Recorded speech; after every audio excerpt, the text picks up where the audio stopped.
Bien, como les dije, esta es la segunda parte, la segunda y última de nuestro tema de quién dirige a nuestras sociedades, y en este caso estamos abordando desde el tema de formas de gobierno.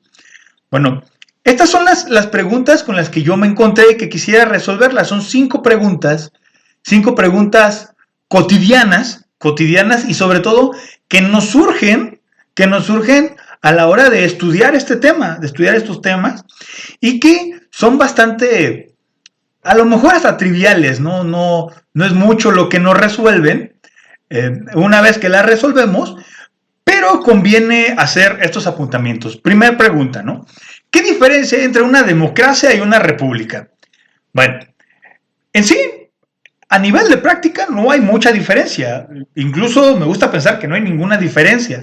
Pero van a decir, oye, maestro, incluso hay, por ejemplo, Estados Unidos, 2 partidos políticos donde unos son demócratas y otros son republicanos. Entonces, ¿cuál es la diferencia? Bueno, vamos a entender lo siguiente. Democracia es un fin.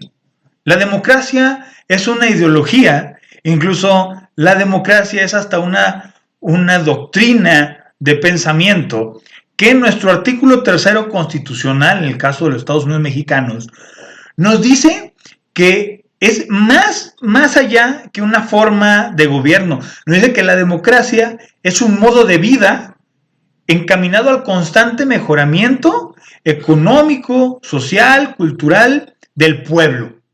Entonces, eso es democracia. La democracia es una postura, es un fin del Estado. Es un fin del Estado donde se busca el mejor provecho para el pueblo. Y entonces, ¿qué es una república? Bueno, república, olvidé también comentar, democracia, su forma, su origen o su significado etimológico es gobierno del pueblo. Es el gobierno del pueblo. Vamos a entender también que la cuestión de las democracias son un poquito difícil, actualmente son un poquito difíciles, debido a que para que la democracia como tal exista, necesitamos escuchar a todos y cada uno de los miembros del pueblo. Pero eso se torna un poquito difícil, y sobre todo cuando en una ciudad, por ejemplo, en Ciudad Guzmán, una ciudad pequeña de México o de mediano tamaño, hay 130,000 habitantes. Está muy difícil escuchar a los 130,000 habitantes. Ahora imaginen todo el estado de Jalisco, ahora imaginen todos los Estados Unidos mexicanos. Entonces las democracias se vuelven indirectas.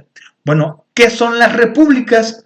Las repúblicas, res significa cosa, públicas, cosa pública o cosa del pueblo. Una república es la forma práctica de llevar a cabo lo que creemos o lo que entendemos por democracia. ¿Sí? Es la forma en que se lleva a cabo, es la forma práctica, y es donde los sujetos, miembros de un pueblo o el pueblo de un estado, toma decisiones. En nuestro caso es la forma representativa. Elegimos representantes y estos representantes son los que enarbolan lo que ellos piensan que es la democracia. ¿De acuerdo? Entonces esa es la diferencia. Por un lado, la democracia es un fin filosófico, lejano.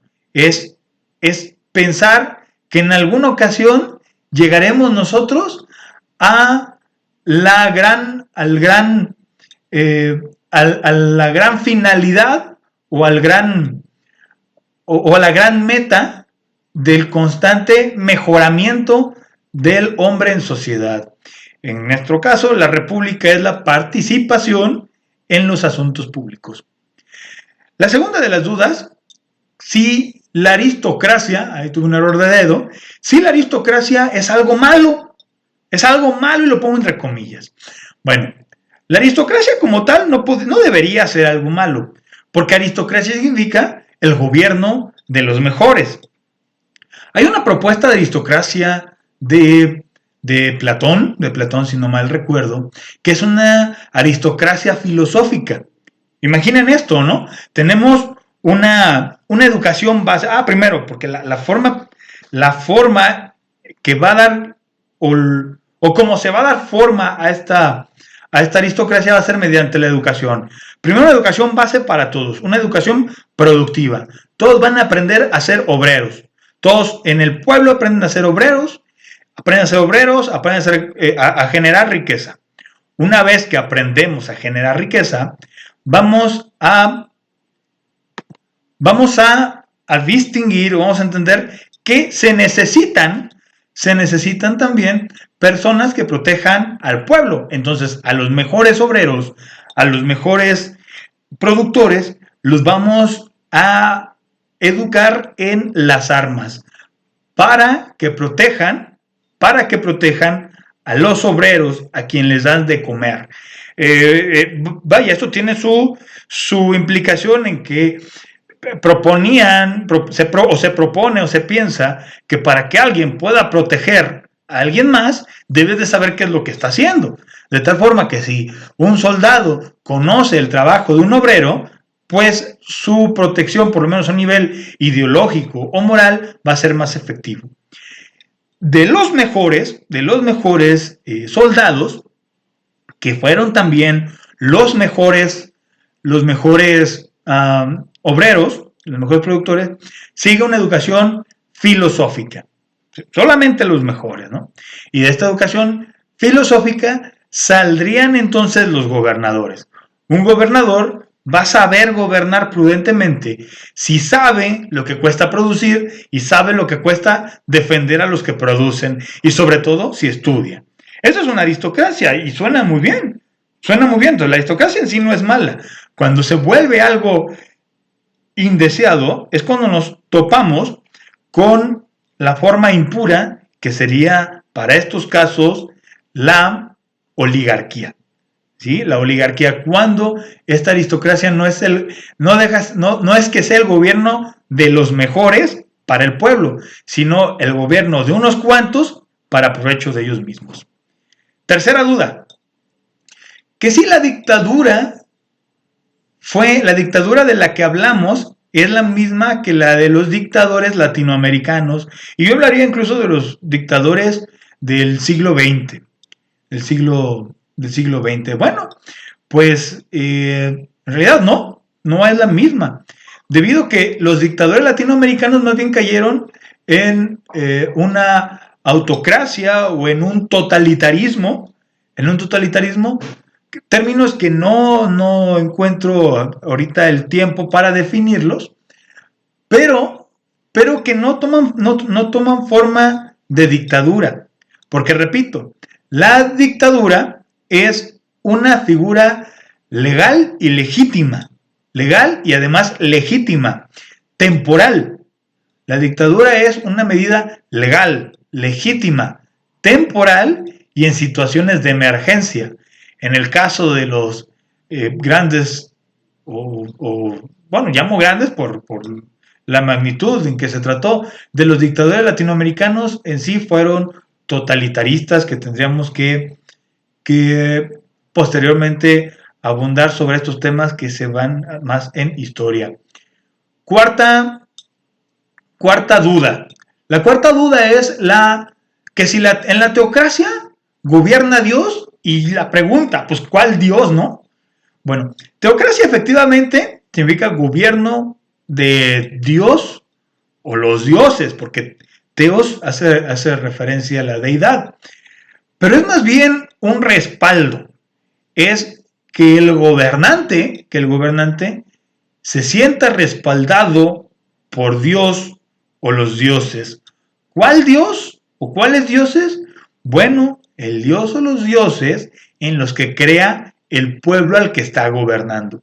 Ahí nos encontramos con una teocracia, ¿de acuerdo? No es que sea un Dios el que esté gobernando, o que el gobernante sea presidente, sea rey, sea lo que sea que fuere. No es en realidad un Dios, o no se convierte en Dios. En lo que se convierte es una figura respaldada por su Dios. ¿El Dios de quién? De su pueblo. El Dios de su pueblo.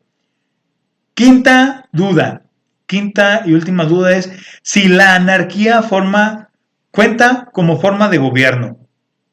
Bueno, particularmente anarquía como su etimología dice, significa sin gobierno. La anarquía, o particularmente el anarquismo, es una corriente filosófica que propone que podríamos vivir sin gobierno. Se encuentra, no voy a decir en desuso, pero sí complicado, se encuentra complicado poder lograr una anarquía en términos del anarquismo. Cuando hablamos de anarquía en términos de rebeldía, pues no hay en sí lo que es, hay un desgobierno, hay un fuera de gobierno, nadie gobierna y hay un caos, y el estado de caos es estado de guerra, y el estado de guerra es un estado de oposición a la búsqueda del bien común que se propone el Estado. Por lo tanto, la anarquía no es una forma de gobierno, de hecho es todo lo contrario, es un desgobierno, es una forma o es la forma en cuando no nos encontramos con el gobierno. Y un bonus, ahorita que veo que me alcanza el tiempo, es, vamos a pensar en nuestros poderes, o mejor dicho, nuestro supremo poder de la República, de los Estados Unidos mexicanos, se divide para su ejercicio en tres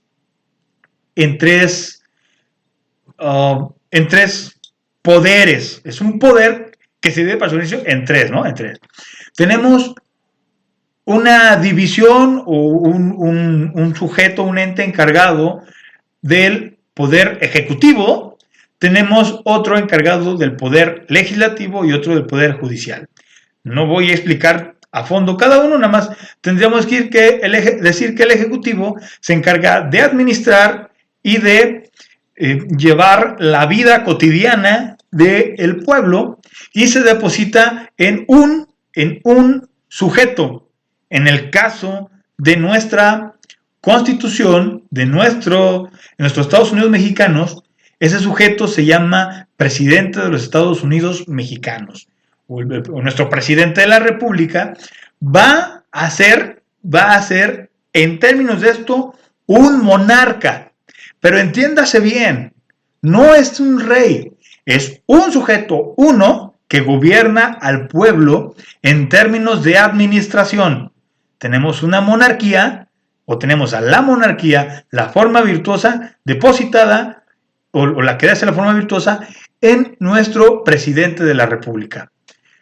La siguiente forma, la aristocracia, hablamos del gobierno de los mejores. Bueno, el Poder Judicial de la Federación es el poder que se encarga de impartir la justicia en el territorio nacional. A este poder únicamente acceden los mejores, me gusta pensar que son los mejores abogados, jueces del país. Los mejores abogados, jueces del país llegan a formar parte del Poder Judicial. Nos encontramos entonces ante una aristocracia representada en nuestro Poder Judicial. Finalmente, la democracia la vamos a ver representada en, efectivamente, nuestro Poder Legislativo, donde todo el pueblo de México se encuentra representado en cada uno de los diputados y senadores que conforman nuestro Congreso. Es ahí donde encontramos entonces la democracia, el gobierno del pueblo para el pueblo, pero desde el punto de vista legislativo. Si vemos en México, tenemos las formas, me gusta pensar las formas puras del gobierno, que propone Aristóteles en un mismo gobierno. Entonces tenemos nuestro presidente como monarca, de forma virtuosa, de forma pura. Tenemos nuestra Suprema Corte de Justicia de la Unión como aristocracia y tenemos a nuestro Congreso de la Unión como democracia, una democracia ciertamente indirecta, pero democracia al fin y al cabo. Es todo por el día de hoy. Agradezco mucho su atención y no queda más que despedirme. Muchísimas gracias.